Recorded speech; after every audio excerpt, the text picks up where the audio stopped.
Welcome to the Daily Horror Habit Podcast. I'm your host, Jay Krieger, bringing you daily reviews of current and classic horror movies for your twisted pleasure. Be aware that these reviews and discussions may include spoilers. And as always, I hope you enjoy.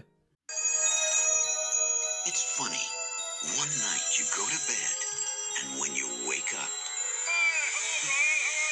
everything is different.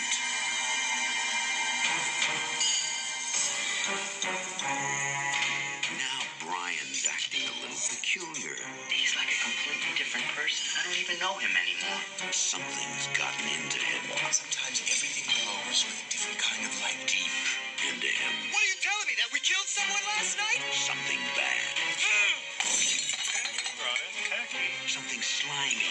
What are you doing? Something very, I know something's happened to you. very How is that? hungry. You can't keep killing people every time you're hungry.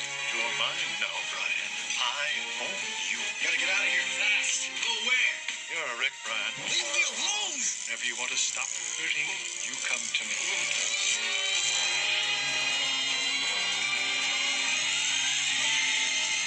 Brain damage.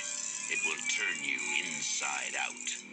For today's installment of Tubi Tuesday, where I highlight a film available on Tubi TV, I'm reviewing Frank Henenlotter's 1988 horror comedy anti-drug parable, Brain Damage. A lot can change in 6 years. 6 years is a substantial period of time for a creative to grow and hone their skills, working out the kinks and rough edges apparent in their previous work in anticipation of their next creation. And for my money, there's no finer example of this than writer and director Frank Henenlotter's Brain Damage. I only recently saw his debut feature film, 1982's Basket Case, about a guy wandering around seedy New York City with a mutated twin brother in a basket. And to be honest, the movie did very little for me. While the film has some bloody practical effects and a fair amount of humor, I mostly found that I was laughing at the film rather than with it.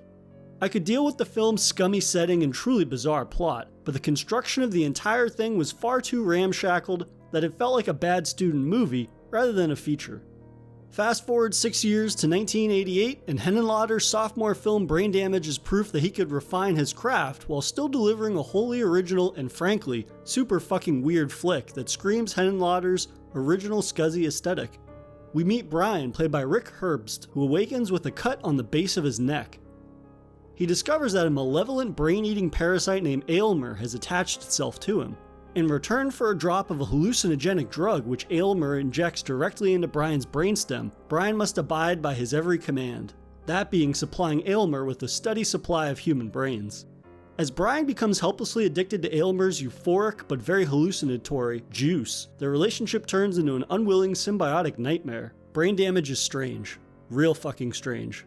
But here's where Henenlotter's twisted humor and horror sensibilities complement one another, making for a film that is a hell of a lot of fun, despite its far-out premise. And by far out, I mean batshit insane, of course. I preface this review with referring to Brain Damage as an anti-drug parable, and it presents this premise far better than it should. If for just a second you put aside that Brian is being turned into a junkie by an ancient blue-talking parasite filled with Gatorade Blue hallucinogenic juice, there's nothing all that unrealistic about the basis of their relationship. The first time Brian takes Aylmer's juice, he's euphoric, dancing around a junkyard as he sees mesmerizing colors reverberating around him. Everything is wonderful and he hasn't a care in the world. Aylmer is kind as he shepherds Brian through his first high. But slowly, Aylmer asks more and more of Brian, forcing him into accepting that if Brian wants his fix, he's going to need to earn it by supplying Aylmer with brains.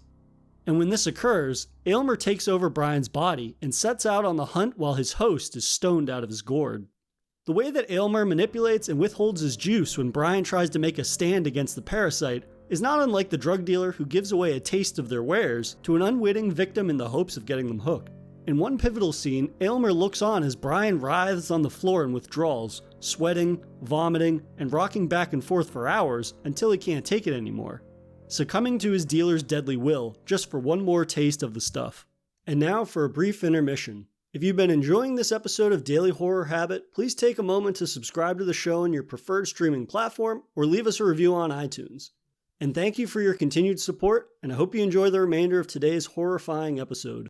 We also see the more that Brian takes the juice, the more he pushes away his girlfriend and brother, regulating himself to his bedroom or wandering off into the night to highly explore the city. I'm leading with the rather disturbing portrayal of their relationship to show the balance between this very grounded portrayal and the truly ludicrous and hilarious twists and turns Brain Damage takes. The hijinks that Brian unconsciously finds himself in as Aylmer takes control of his body, leading him right off into the night to find brains, is as humorous as it is a gross display of puppetry and practical effects. We see Aylmer leap from underneath Brian's clothing onto several unsuspecting victims, piercing their forehead and gobbling up as much of their brains as he can, while Brian highly dances off to the side completely unaware while he's high out of his mind. We also see a rather creatively disgusting segment where Aylmer jumps down a woman's throat and eats her brains from her mouth before retracting back into Brian's pants where he was hiding. In terms of Henenlotter's refined style, where to begin? The film feels as if it has a purposeful construction compared to Basket Case, with acts and plot points and legitimate conflict. This structure, even if it is fairly rudimentary, allows Brain Damage to sell its B-movie elements and humor in a way that allows you to laugh with it rather than at its shoddy construction. This is imperative to it feeling intentional in every gag and bit of gore it produces on screen, making the film purposeful even during some of the film's more blatantly bad moments. There's also Aylmer himself, whose leaps and bounds more technically constructed than the gray blob from Basket Case. The puppetry and stop motion used to bring him to life and the amount of detail applied to him is really remarkable for just how low budget the film is. We get numerous close-up shots of him opening his mouth and his juice dispensing needle emerging from it to dispense Brian his medicine. There are also the great gory kills that often involve Aylmer embedding himself into a victim's forehead and sucking their brains out as his victims scream in spasm and agony. Seeing this little parasite leap from beneath Brian's clothing or wriggling around on a victim's forehead does add some humor to the overall lunacy of the film's premise, but it's executed on in a way that it's all sold far better than his previous film. One of my favorite scenes highlighting the film's above-average practical work is when Brian and his girlfriend are at dinner.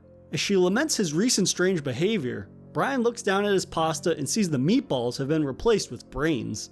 Not just any brains though, but breathing ones at that. Clearly Aylmer is hungry and signaling to Brian that it's time to hold up his end of the bargain, but it's the well-constructed effects that really sell the scene and capture just how gross it really is. There are also the trippy visuals which play out in Brian's hallucinations as well as his body horror nightmares. Much like I would assume prolonged abuse of hallucinogenics would alter your brain, Brian begins to have horrific withdrawal nightmares, such as his body being covered in bright blue suction cups, being submerged in blue Gatorade-like liquid, or a seriously fucked up segment where he pulls a never-ending string of his own brains out of his ear as blood gushes from the wound. Henenlotter's attention to these high-fidelity moments makes them as memorable as the bits displaying Aylmer's practical puppetry, making for a film that delivers on trippy visuals in a stylized manner across the board. This is all complemented by a banger of a soundtrack that captures the 80s era well, along with the elementary but far out visuals. Brain Damage isn't a film that I was expecting to enjoy. It's a film that I picked randomly for a live tweet that I organized with a few friends once a week. We did the same with Basket Case, and while that movie was fun to shred after a few beers, Brain Damage was actually incredibly enjoyable.